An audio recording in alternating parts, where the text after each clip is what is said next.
खबर शामिल करते हैं गोजरा से, जहां पर हमारे नुमाइंदा इश्तियाक दरवेशी की रिपोर्ट के मुताबिक टूटी सड़कों और तेज रफ्तारी के बायस 1 घंटे में 4 ट्रैफिक हादसा, 4 अफराद जख्मी, 2 शदीद जख्मी। मखदूश हालात के पेश नज़र अलाइड अस्पताल फैसलाबाद रेफर।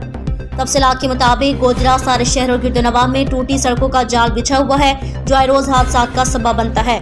गुज़िश्ता रोज 1 घंटे के अंदर गोजरा में 4 एक्सीडेंट हुए, जिसके 22 4 अफराद जख्मी हुए। पहला हादसा झंग रोड पर नवाही गांव 308 जींबे में पेश आया, जहां नामालूम मोटरसाइकिल सवार ने साइकिल पर जाते उमर नामी लड़के को हिट किया, जिससे इसकी टांग 2 जगह से फ्रैक्चर हो गई और खून की वेनें कट गई। सिविल अस्पताल मुंतकिल करने के बाद मखदूश हालात के पेश नज़र अलाइड अस्पताल फैसलाबाद रेफर कर दिया गया। दूसरा हादसा मोचीवाला रोड पर पेश आया, जहां टूटी सड़क की वजह से मोटरसाइकिल का टायर ब्रस्ट हो गया। मोटरसाइकिल पर सवार 50 साल नबी बख्श गिरकर शदीद जख्मी हो गया। मखदूश हालात के पेश नज़र अलाइड अस्पताल रेफर।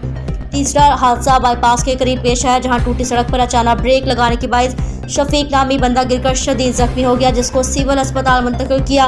इब्तदाई तिब्बी इमदाद जारी है। शफीक की हाथ की वेंस कट गई। चौथा हादसा झंग रोड पर सिविल अस्पताल के करीब ही पेश आया, जहां टूटी सड़क पर अचानक ब्रेक लगाने से शाहिद रशीद नामी बंदा गिरकर शदीद जख्मी हो गया, जिसको इब्तदाई तिब्बी इमदाद दी जा रही है। गोजरा की आवाम ने अरबाब इख्तियार से अपील की कि शहर की टूटी सड़कों को जल्द अज जल्द तामीर किया जाए, ताकि कीमती इंसानी जानों का ज़िया न हो।